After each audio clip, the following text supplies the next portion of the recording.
Saya akan membahas sebuah film yang cukup menarik perhatian publik beberapa bulan belakangan, yaitu My Idiot Brother, yang merupakan karya adaptasi dari Agnes Davulnar yang disutradarai oleh Aliandra dan naskah yang ditulis oleh Daniel Rifki. Dengan durasi 1 jam 33 menit, film ini memiliki rating 8,3/10, dan saya memilih untuk membahas film ini karena sempat viral di beberapa media sosial dan banyak yang mengatakan bahwa film ini memiliki kualitas cerita yang bagus dan membuat saya penasaran untuk menonton dan mereviewnya. Sedikit sinopsis yang bisa saya sampaikan kepada kalian, mungkin ada film yang bercerita tentang Angel, seorang remaja yang berusia 15 tahun yang merasa sulit menerima kakaknya, Hendra, yang memiliki keterbatasan mental. Angel juga sering merasa malu dan kesal dengan keberadaan Hendra. Namun, di balik semua itu, Hendra tidak pernah sekalipun merasa sedih atau membenci Angel. Sebaliknya, ia tetap menyayangi adiknya dengan tulus, walau sikap Angel seringkali tidak ramah. Dan perjalanan hubungan antar mereka inilah yang menjadi inti dari kisah My Idiot Brother. Nah, kelebihannya dari film ini yang saya ambil adalah kualitas akting para pemerannya yang luar biasa, terutama Ali Mensan yang memerankan Hendra. Ia mampu menyampaikan perasaan Hendra dengan sangat baik, membuat kita bisa ikut merasakan kebahagiaan, kesedihan, dan rasa sayang terhadap Angel. Begitu juga Adila Fitri yang berperan sebagai Angel, yang membuat kita merasakan pergolakan emosi seorang adik yang penuh penyesalan dan konflik batin. Latar belakang tempat dalam film ini juga mendukung suasana cerita dan memberikan kesan natural yang sesuai dengan kisahnya. Saya juga melihat beberapa kekurangan dalam film ini, salah satunya adalah pada kualitas sound. Terkadang perubahan volume suara tidak konsisten, membuat penonton bingung apakah tokoh sedang berbicara atau sekedar membatin.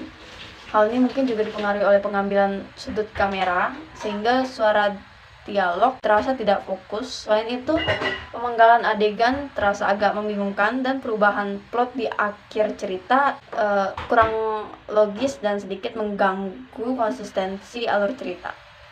Jika dibandingkan dengan karya Agnes Davulnar yang lain, yaitu Surat Kecil untuk Tuhan, film My Idiot Brother mungkin hanya memiliki kekurangan dalam hal editing, sedangkan di Surat Kecil untuk Tuhan pemenggalan video lebih rapi dan sudut pengambilan gambar lebih tepat.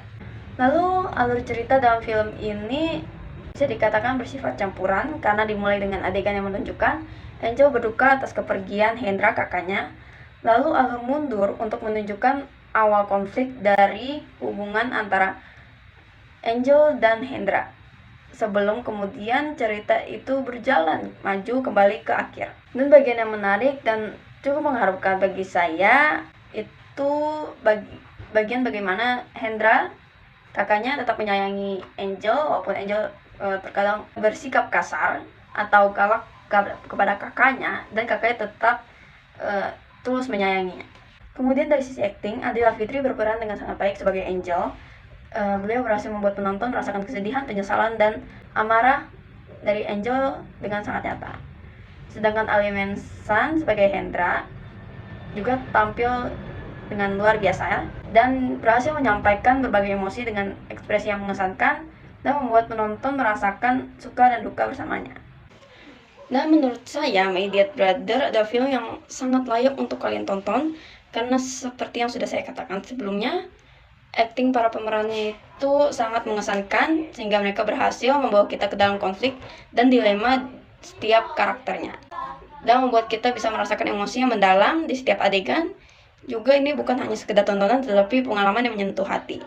Kemudian dari film ini dapatkan pelajaran yang sangat penting, yaitu tentang kasih sayang tulus tanpa syarat, sebagaimana yang ditunjukkan oleh orang tua Hendra yang menerima dan merawatnya hingga besar dengan sepenuh hati dan penuh cinta.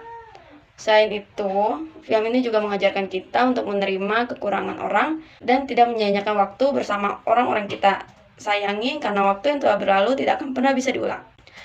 Lalu terakhir, dengan semua elemen yang ada, dari akting yang kuat hingga pesan moral yang menyentuh, saya memberikan rating 8/10 untuk film ini.